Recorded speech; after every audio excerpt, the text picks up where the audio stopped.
welcome back to another video. Hope everyone had a good Christmas. I thought I'd show this guitar today. It's the PRS Tremonti SE. I'm not sure what year it's from, but this guitar I've had on loan from a real good friend of mine for a long time now, to be fair. So what we'll do, we'll go over the sort of spec of the guitar and then go into some sort of clean and dirty sounds with these pickups. I've been demoing the Nora DSP Petrucci plugin, and this guitar seemed to suit it really well, so I thought I'd use that today as well.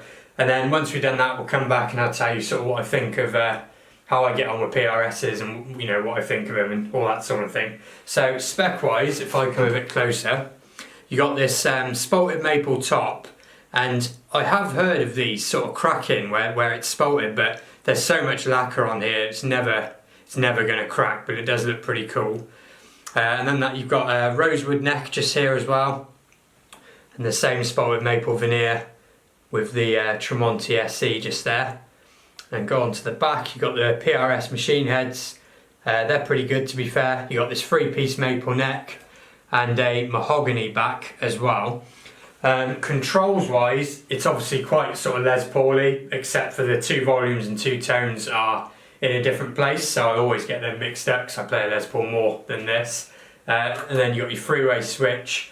The pickups are the Tremonti SE pickups, and they're not active, but they are very, very hot and actually do sound a lot like some of the active pickups that I've tried. And then you've got this sort of floating tremolo as well. I wouldn't say it's the most stable trem in the world. It does take a bit more setting up than, say, a Fender trem, but once you've got it, it's pretty good. So I think what we'll do now then is I'll go into some sounds, a bit of clean and dirty, and then I'll come back and tell you sort of what I think about this guitar and PRS, and then we'll end the video there. So I'll see you in a minute.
So that's some sounds of the guitar then. I've tried to go for those sort of Tremonti type tones, and in the intro jam I tried to make something a bit sort of Tremonti inspired.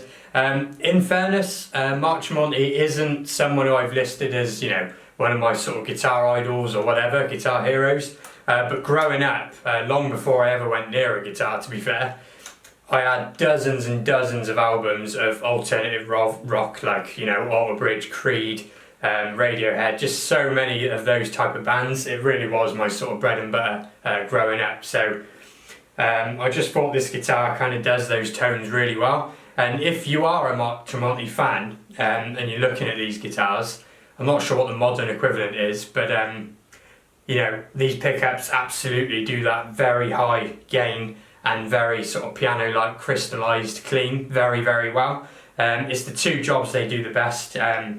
I wouldn't really say it was a sort of traditional bluesy kind of sound or even sort of classic rock really. It wants to be really wound up.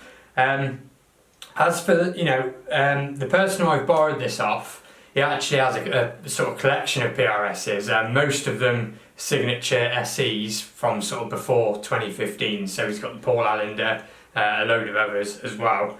And this is the one that I found was my favourite, and that's why I've had it for such a long time now. So if you're watching, thank you, and it is still it's still in one piece. But it does lead me to one sort of negative I've got with a lot of PRS guitars, and that's the neck profile and width. This has got the sort of what they call a wide thin profile, and a lot of them have that. Not all of them, but a lot of them. And it's not a profile I like very much. I just find if I play it for an hour, that's about all I can do. It's not something I can just play and play and play all day, because it just becomes really uncomfy. And I'm not sure what radius the fingerboard is. I'm thinking it might be like a 14 or a 16, because it is super flat and it just gets in the way of sort of chords and stuff like that. And you know, I like a 12-inch right the way down to a 7 1/4. I find I can jump between those no problem. But the guitar itself, it is cool. If you are a Tremonti fan or a fan of that genre of music, this guitar will absolutely will do that, and I'm hoping that come across in the video. So that's pretty much it really. I was just wanting to show this guitar because it hadn't been on the channel and it's been here for, like I said, quite a while. If this is the last video before New Year, I hope everyone has a good New Year. Thanks for everyone who subscribed recently. We crossed the 1,000 subscriber mark, which is awesome. And in 2022, I'm going to be trying to do a lot more sort of original videos, as well as some of the ones I've been doing this year. And that's it. So Happy New Year, and I'll catch you on the next video.